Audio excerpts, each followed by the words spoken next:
Here's a question that's tearing families apart right now. Why are more young couples choosing to remain child-free, and can anything change their minds? Researchers at Ivy League institutions have long been drawn to this question, but the ideal study, recruiting real families, bringing both generations into the same room, almost never gets run. Ethical review is complex, emotional risk is hard to control, recruitment alone could take years. This is why we need Atypicae. We interviewed every member of two child-free families individually, generating a transcript for each participant and uploading it to Atypica, constructing 12 personas that map directly onto real people. Using Atypica's panel feature, we brought all 12 personas into the same research room, submitted our research question, and invited them to have the honest conversation most families never actually have. Before the discussion began, Atypica introduced an experienced moderator. Drawing on the available participant information, the moderator confirmed the study's objectives, scope, and expected outcomes with us, and produced a detailed execution plan. We weren't only asking whether two generations could reach consensus, we wanted to know under what conditions does a position shift? What triggers it? To answer that, we defined three core observation dimensions. First, across different cultural backgrounds, would people of the same generation find a shared language of understanding? Second, would parents move away from moral pressure toward the authentic expression of personal grief? Third, when faced with genuine parental emotion, would adult children retreat into cold analytical logic as a defensive wall? At the theoretical level, the study drew on the jobs to be done framework, treating the decision of whether or not to have children as a set of specific emotional needs.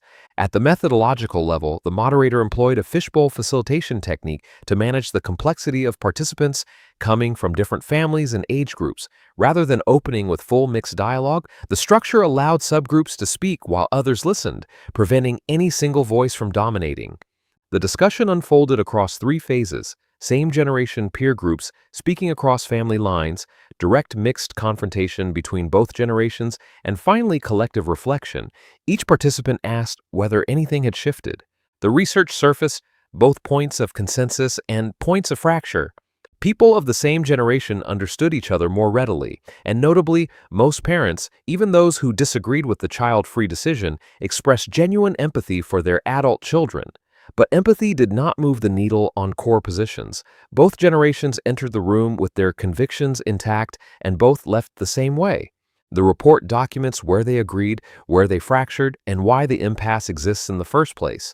The two generations are not simply arguing different positions.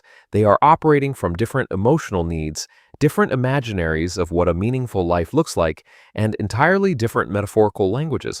For the parent generation, children carry meaning. Their vocabulary reflects this: temple, closed ledger, chain.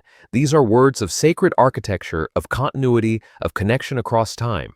For the adult children, the language is contemporary, almost engineering in register: destination, equilibrium, sustainability, a life designed to be sufficient on its own terms. And how grief is expressed determines whether connection is possible at all. The only moment of genuine softness came from a Korean mother who said, "Maybe your life is the purpose I was looking for." When grief was personal, it opened a door. When it became moral accusation, says selfish, God's plan, the conversation escalated every time. The pattern held across all four cultural backgrounds. The grief was culturally specific in texture, but its grammar was universal. The decision not to have children has never only been about children.